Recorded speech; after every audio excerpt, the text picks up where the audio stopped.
just got to take some time off and think about why I was so unbelievably wrong. So I went pheasant hunting, not that it was the pheasant's fault, but that is kind of a way to clear your head. And I wound up, because bird hunting really is, again, not good for the birds, but very good for you. And I wound up in South Dakota with Kevin, among other people, including a couple of my college roommates. And I was so impressed by him as a person.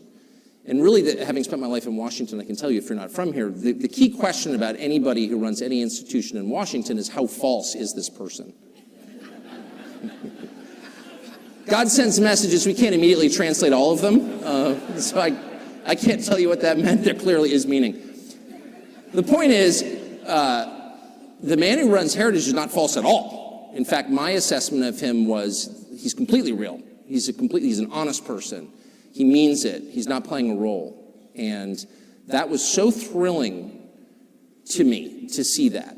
And by the way, it was confirmed by one of Heritage's security people who was standing backstage with me, and I asked him, because the security guys always know they're all former cops. You know, they've seen everything. They have seen humanity in various states of drunken undress. Like, you can't shock them. And they know who's real and who's not. And I asked, what do you think? And one of them said to me, to my face, I would go to war for him. And I thought, and these are the kind of people who will tell you the truth. I mean, like, why would he lie to me? I don't even know his name, but he meant it. And so to see a leader, a real leader at the helm of an institution that matters, that has the kind of throw weight that Heritage does, was thrilling, was absolutely thrilling for me. Because the story of the last decade is the collapse of leadership, not of the population. The people remain noble and decent, so far as I can tell. I still live here, I'm never leaving. We have good people, we have terrible people in charge. And not just of our government, but of the institutions that I grew up in. The Episcopal Church, my high school, I could just go on and on and on. They're all run by weak people. And, it's the same in marriage. Weak husband causes angry wife. Weak leaders cause an angry country. That's true. And to see someone who's not a weak leader at the helm of Heritage just thrilled me. So I wanted to come for that reason, just being totally blunt with you. And the second reason is to pay homage and to give some measure of thanks to Ed Fulner for giving me my first job, which changed my life. And to say I was not a promising hire would be an understatement. It's not false modesty. In fact, if anything, I'm underplaying it. But I was leaving college without a degree or a job and attempting to marry my girlfriend, which I subsequently did, and ran into this giant roadblock in the form of her Episcopal priest father who said, no, job first. And not only did I not have a job, I had no idea what I wanted to do. And so I applied to a couple of different places, the CIA, if you can even imagine, some boarding school in Rabat, because I thought, Morocco, lower standards, maybe they'll hire me. No. And I wound up at Heritage, as you heard, as a fact checker, copy editor at Policy Review, the quarterly magazine of the Heritage Foundation. And that job absolutely changed my life. I was paid $14,000 a year plus a $100 bill for Christmas, which Dr. Fulner gave out personally to the entire staff, at least half of whom went downstairs and bought liquor with it at the liquor store, which I think is now part of the intern housing. But it was a long time ago. It was so long ago I smoked in my office. That's how long ago it was. That's like riding a mule to work, just to put it in the context of American history. Smoke in your office? Yeah, I did. In fact, Matt Spalding told me to stop one day, and I thought, wow. This modernization program is moving too fast for me. I can't deal with it. I've always been conservative in the truest sense. But Matt, you were right, and I quit. And anyway. But yes, it was a long time ago. And in the course of that job, though I didn't get rich, to be honest with you, I did learn what I wanted to do with the rest of my life, which was become a journalist. And that was really under the guidance of a man called Adam Meyerson, who ran it, who was... that was 32 years ago, and to this day, he really is the kindest person I've ever worked for. Just kind and patient, and he thought I was completely nuts. He thought I was a lunatic, and I could tell he thought that. But he was patient with me through my entire year and a half there, helped me get my next job at a newspaper in Arkansas because no one else would hire me, but he set me up with this job. He walked into my cubicle and said, "Do you want to move to Arkansas?" And so I called my bride, who was a religion teacher at the local Episcopal school, and I said, "Do you want to move to Arkansas?" And what a wonderful woman she's turned out to be. And she said, "Of course. Is that near Colorado?" Quote.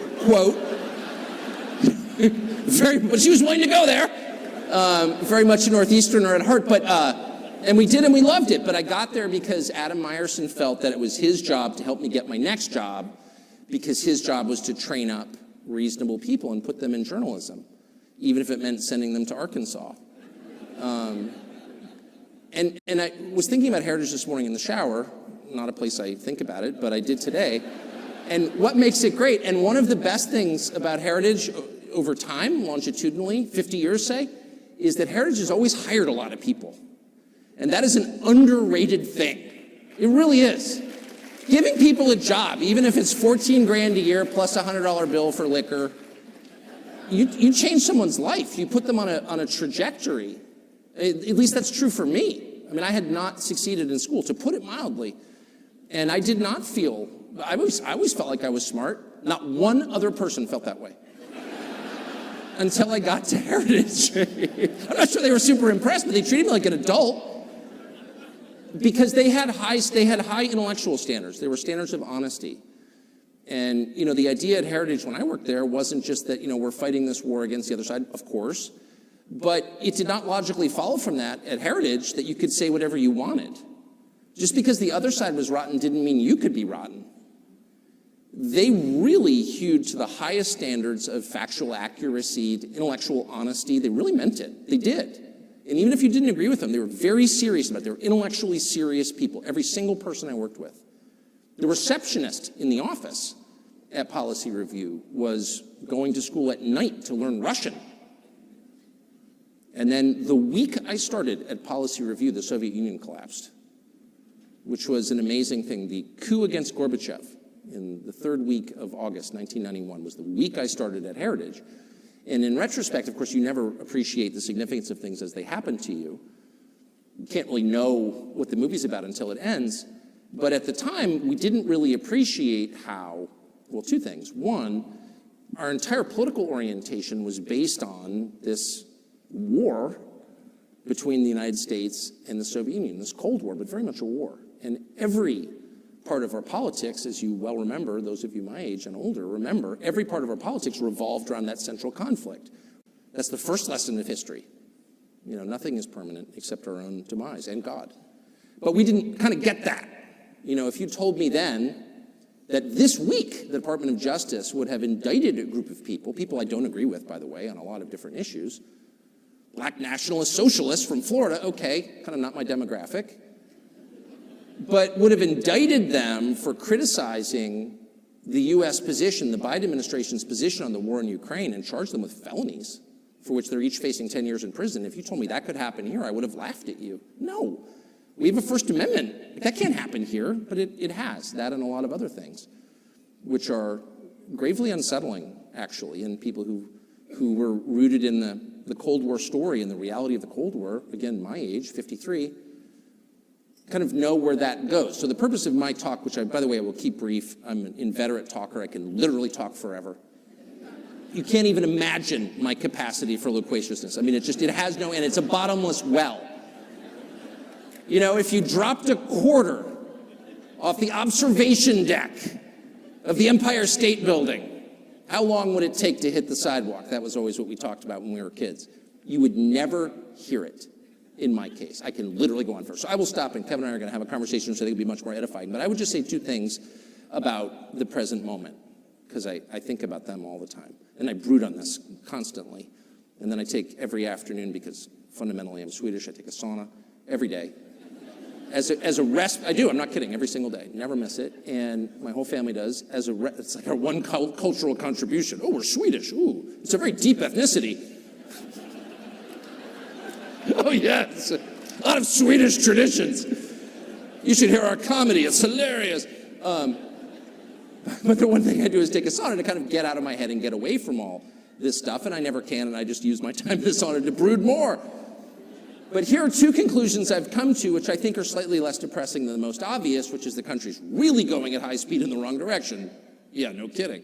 Like in ways that are just unfathomable. And for people my father's age, for example, who's 82 and such a decent man, and I could go on forever about my dad, who I saw this morning, was born in an orphanage called the Home for Little Wanderers in Boston and became a success and the head of a federal agency and served in the Marine Corps and sort of lived the America that you imagine is possible for people who are smart and try hard and all that.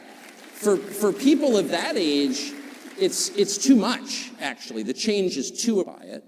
I would say two things that I think we're thinking about. The first is you look around and you see so many people break under the strain, under the downward pressure of whatever this is that we're going through. And you look with disdain and sadness as you see people you know become quislings, you see them revealed as cowards, you see them going along with a new thing, which is clearly a poisonous thing, a silly thing, saying things they don't believe because they want to keep their jobs. If there's a single person in this room who hasn't seen that through George Floyd and COVID and the Ukraine war, raise your hand. Oh, nobody? Right. You all know what I'm talking about.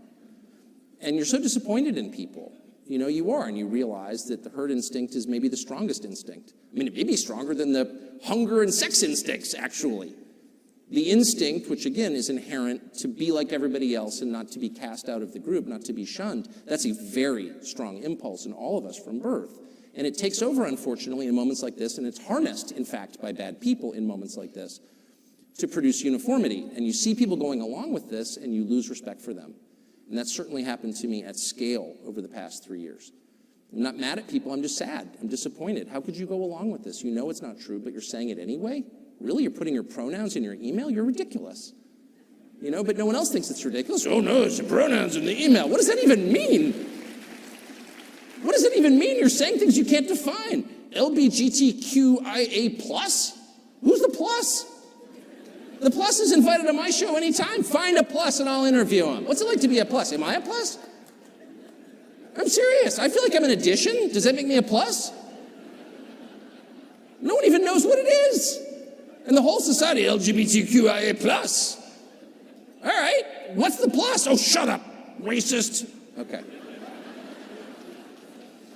So you reach that place and you feel, and this is one of the reasons, Father Scalia, I was actually overcome a little bit with emotion as you prayed, because I realized that I was so upset by the behavior of some people I love, frankly, in a country I revere and always have, that I wasn't praying for the country.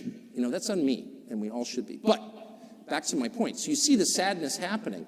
But there is, as there always is, this is a fact of nature and theology and of observable reality, there is a countervailing force at work always. There's a counterbalance to the badness. It's called goodness. And you see it in people. So for every 10 people who are putting he and him in their electronic JP Morgan email signatures, there's one person who's like, no, I'm not doing that. Sorry, I don't want to fight, but I'm not doing that. It's a betrayal of what I think is true. It's a betrayal of my conscience, of my faith, of my sense of myself, of my dignity as a human being, of my autonomy. I am not a slave. I am a free citizen, and I'm not doing that. And there's nothing you can do to me to make me do it. And I hope it won't come to that. But if it does come to that, here I am. Here I am. It's Paul on trial. Here I am. And you see that in people, and it's a completely unexpected assortment of people. I'm really interested in cause and effect, and as I noted at the outset of my remarks and my ability to predict the future, working on that. But because I'm sort of paid to predict things, I try and think a lot about, what connects certain outcomes that I should have seen before they occurred. And in this case, there is no thread that I can find that connects all of the people who've popped up in my life to be that lone brave person in the crowd who says, no, thank you. You could not have known who these people are. They don't fit a common profile. Some are people like me. Some of them don't look like me at all. Some of them are people I despised on political grounds just a few years ago. I could name their names, but you may not even know about their transformations, and I don't want to wreck your dinner by telling you who they are. But there's in one case someone who I made fun of on television, and certainly in my private life in vulgar ways, who was really the embodiment of everything I found repulsive, who in the middle of COVID decided, no, I'm not going along with this. And once you say one true thing and stick with it, all kinds of other true things occur to you. The truth is contagious. Lying is, but the truth is as well. And the second you decide to tell the truth about something, you are filled with this, I don't want to get supernatural on you, but you are filled with this power from somewhere else. Try it. Tell the truth about something. You feel it every day. The more you tell the truth, the stronger you become. That's completely real. It's measurable in the way that you feel. And, of course, the opposite is also true. The more you lie, the weaker and more terrified you become. We all know that feeling. You lie about something, and all of a sudden you're a prisoner of that lie. You are diminished by it. You are weak and afraid. Drug and alcohol use is the same way. It makes you weak and afraid. But you look around and you see these people, and some of them really have paid a heavy price for telling the truth. And they are cast out of their groups, whatever those groups are, but they do it anyway. And I look on at those people with the deepest possible admiration. I am paid to do that. I face no penalty. Someone came up to me, you're so brave. Really? I'm a talk show host. It's like I can have any opinion I want. That's my job. That's why they pay me. It's not brave to tell the truth on a cable news show. And if you're not doing that, you're really an idiot. You're really craven. You're lying on television? Why would you do that? You're literally making a living to say what you think, and you can't even do that? Please. But how about if you're a senior vice president at Citibank? I'm serious. At Citibank. And you're making, $4 million a year. And you've got 3 kids in Bedford and 2 are in boarding school and 1 starting at Wesleyan next year. And you need this job, honestly. And your whole sector is kind of collapsing, and you know that. There is no incentive whatsoever for you to tell the truth about anything. You just go into the little re-education meetings and you're like, yeah, diversity is our strength. That's exactly right. We need equity in the capital markets. Okay, all right. So if you're the one guy who refuses to say that, you are a hero, in my opinion. And I know some of them. In fact, my job is to interview them. And I sit back and I look at these people and I give them more credit than I do people who display physical courage, which is often impulsive, by the way. And I'm not denigrating physical courage, which I deeply admire, but you interview people who do amazing things, who rush into the proverbial burning building. And every man is kind of trained from birth to fantasize about what he would do when the building catches fire and you hear a baby crying, and so you run inside. No one is trained to stand up in the middle of a DEI meeting at Citibank and say, this is nonsense. And the people who do that, they have my deepest admiration. And so their example really gives me hope. It thrills me. I talk to them all day long, people like that. That's the first thing. We should, in this sad moment of profound and widespread destruction of the institutions that people who share our views built, by the way, earlier generations that would agree substantially with every person in this room, they built those and now they're being destroyed. And that's so depressing. But we can also see rising in the distance new things, new institutions led by new people who are every bit as brave as the people who came before us. Amen. Here's the second thing I'd like to say before I get to the conversation with Dr. Roberts, which is that it might be time to start to reassess the terms we use to describe what we're watching. So when I started at Heritage, the presumption was, and this is a very Anglo-American assumption, that the debates we're having are kind of rational debates about the way to get to mutually agreed upon outcomes. Right? So we all want the country to be more prosperous and free and people to be less oppressed or whatever. And so we're going to argue about tax rates, and I think higher tax gets us there. I'm a Keynesian, and you disagree, you're an Austrian or whatever. But the objective is the same. And so we write our papers, and they write their papers, and may the best papers win. I don't think that's what we're watching now at all. I don't think we're watching a debate over how to get to the best outcome. I think that's completely wrong. And I've come to this conclusion, and I should say at the outset I'm an Episcopalian, so don't take any theological advice from me, because I don't have any. I grew up in the shallowest faith tradition that's ever been invented. It's not even a Christian religion at this point, I say with shame. But I'm just saying this as an observer of what's going on. There is no way to assess, say, the transgenderist movement with that mindset. Policy papers don't account for it at all. If you have people who are saying, I have an idea, let's castrate the next generation. Let's sexually mutilate children. I'm sorry, that's not a political debate. What? It has nothing to do with politics. What's the outcome we're desiring here? An androgynous population? Is that really what are we arguing for that? I don't think anyone could defend that as a positive outcome. But the weight of the government and a lot of corporate interests are behind that. Well, what is that? Well, it's irrational.